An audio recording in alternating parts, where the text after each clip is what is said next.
Hello again, football fans. This is Anthony coming back at you with Two Fat Guys Fantasy Football. We're going to be continuing our series of team offseason breakdowns, and today we're going to be taking a look at the Jacksonville Jaguars.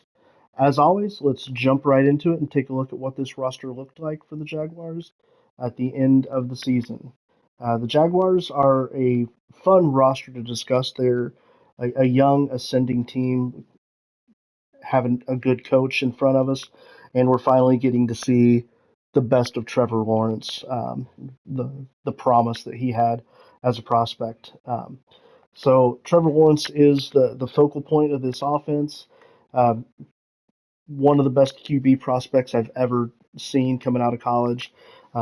Has all the potential in the world to be one of the top quarterbacks in the NFL for a very long time. So he's definitely a guy that I would be looking to target in fantasy drafts this year. I think the sky's the limit for him. But he actually played really well last year as well. So this offense has its leaders in place and ready to move forward.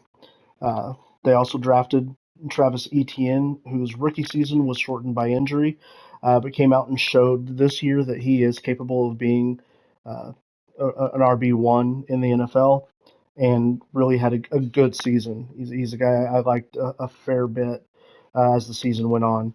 Our wide receiving group has been a solid group. They brought in Christian Kirk. Maybe they overpaid for Christian Kirk in free agency last year, but he came in and put up wide receiver one numbers, and for them was worth every penny that they paid him. So definitely is a guy worth taking a look at. The rest of the receiving corps rounded out by Zay Jones and Marvin Jones Jr., two quality receivers.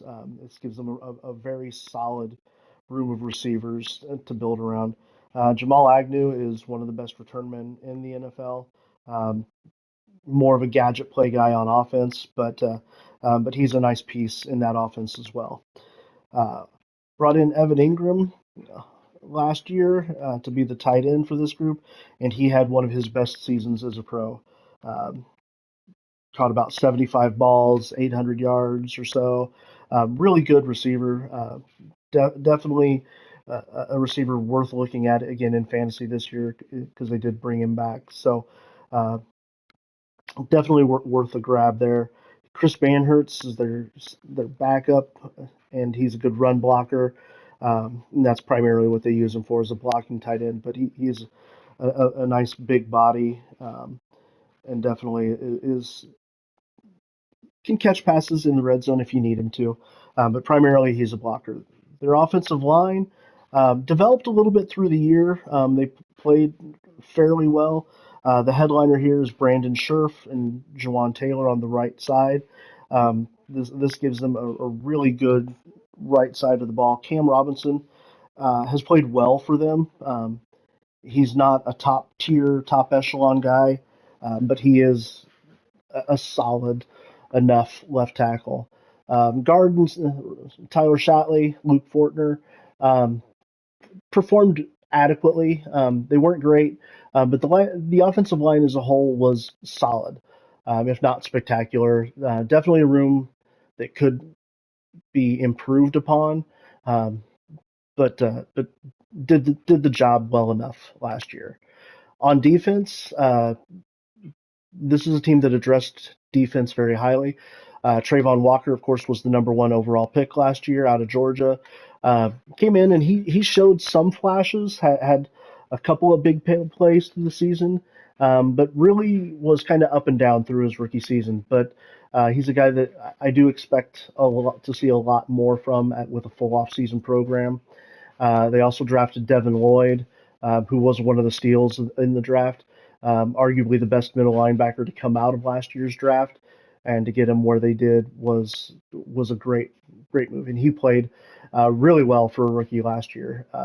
He was a guy that was definitely worth keeping around for if you had him on IDP leagues. Olokun was a tackle machine last year. He played incredibly well. He was in my primary IDP league, he was my starting linebacker, and I was extremely happy with what he provided. So Uh, Definitely is a solid group there in the middle.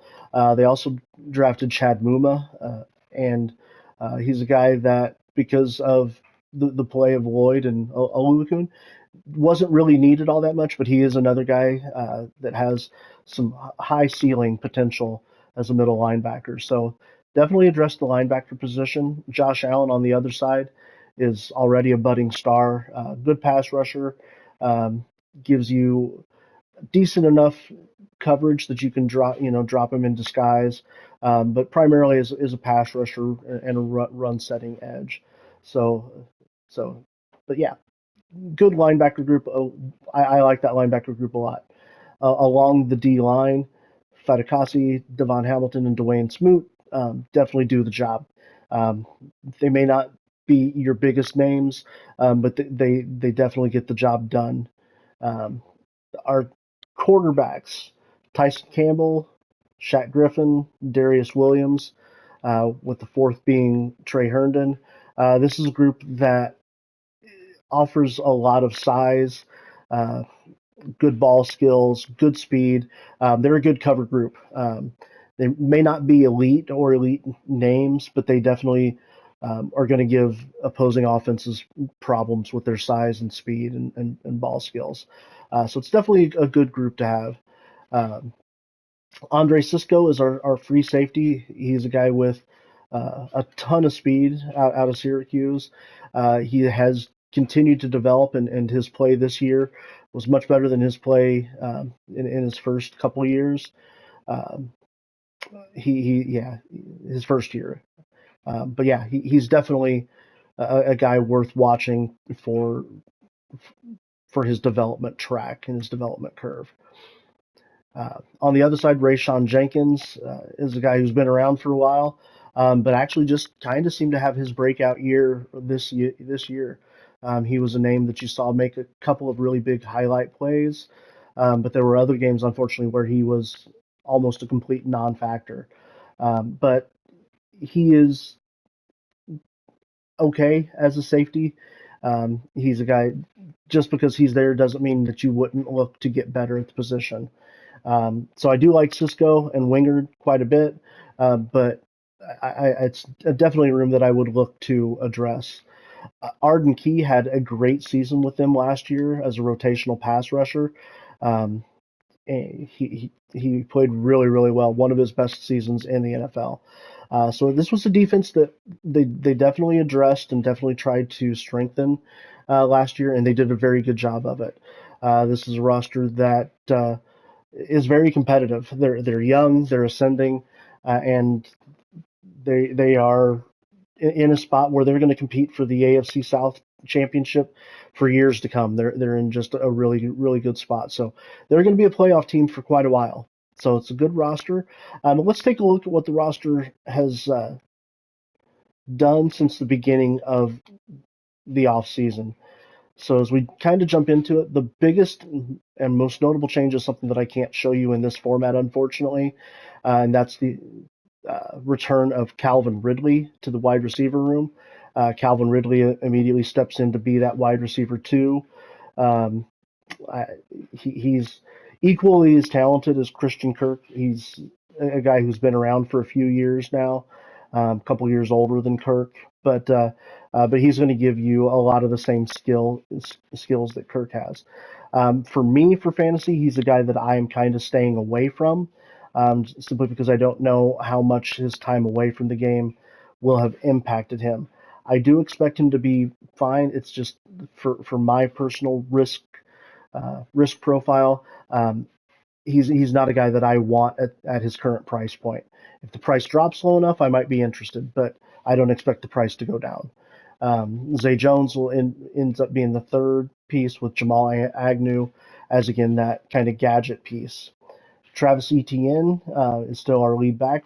We did bring in Dearness Johnson to be the backup to him, which is a great depth guy to have.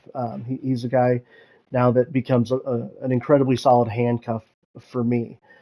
So this is another backfield now that I would be looking to target, because we have a guy who's going to get the bulk of the run, and then a guy that, if he gets hurt, is definitely capable of stepping in and filling that same role. So this is another backfield that I would look to target because I am one of those guys that likes to handcuff my starting running back. On the offensive line, Jawan Taylor did depart in free agency, but Walker Little was drafted a couple of years ago, and they expect him to step in and become that starting tackle. Um, I liked him a lot when he was drafted. I thought he was one of the better tackles in the class, and he has the skills to absolutely step in and become a high quality tackle in this league. The rest of the offensive line has been uh, no change at all. So it's still a group that we could look to address at any point. It's definitely not the strength of this team, but they are adequate for what is needed for this offense. On the defensive side of the ball, we do have some changes here as well. Roy Robertson Harris is now our starting end with Davin Hamilton and Fadukasi. So this is a D line that actually got a little bit better. Um, we, Shaq Griffin is still a free agent. They haven't brought him back yet. I don't know if they will. Trey Herndon is more than capable of stepping in as a third corner. Uh, so it's a group that got a little bit worse, but I still think is capable of competing.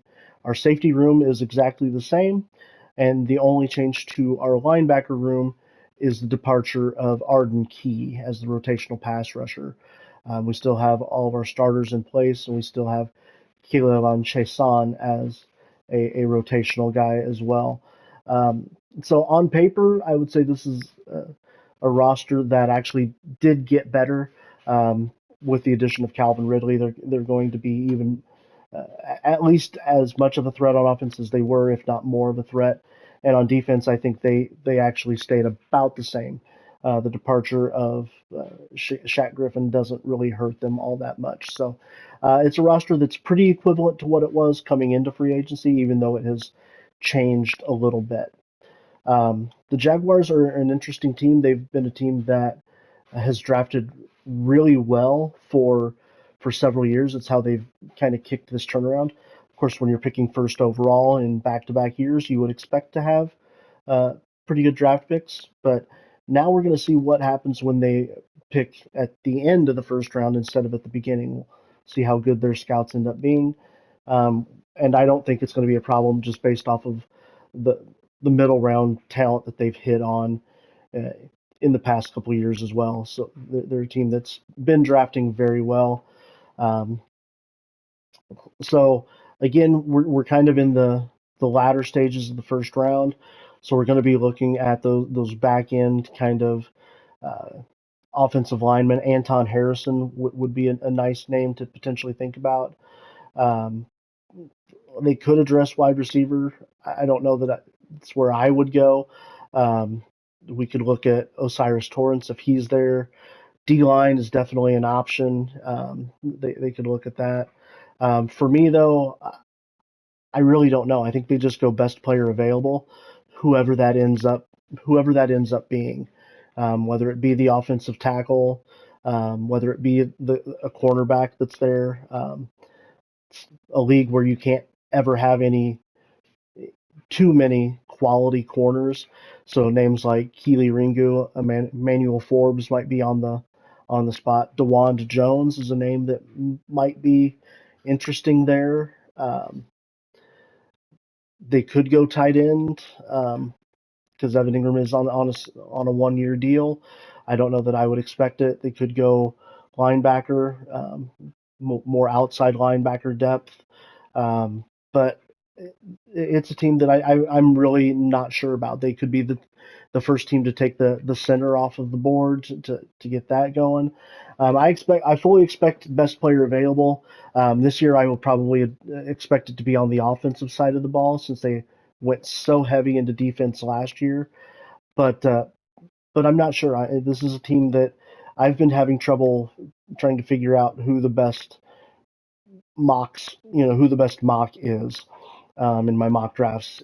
I've just kind of been going best player available, and it's ended up being a lot of times for me. It has ended up being Anton Harrison is where I end up going.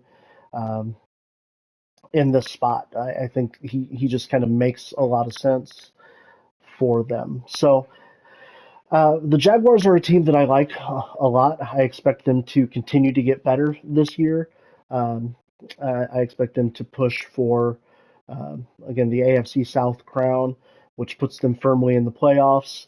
And once you're in the playoffs, anything can happen. You know, if Trevor Lawrence continues to develop with another year with Doug Peterson and takes that next step, we could be talking about, you know, that next, you know, young ascending team to push for the AFC. So I'm excited for this team, and I look forward to seeing what they can do. But that's going to do it for me. As always, if you think that I missed something, or if there's a player that I should have touched on more, please let me know in the comments. If you have an idea for what team we should do next, let me know. I'd love to hear it. Like to help out and make it work. We will get through every single team with these breakdowns before the start of the NFL draft. Once the NFL draft plays out and that third and fourth wave of free agency kind of hit, we will revisit each and every team, take a look at their rosters post the draft, and start talking about some potential fantasy forecasts and targets at that point. So, but that's going to do it for me. As always, thanks so much, and I appreciate every one of you. We'll talk to you next time.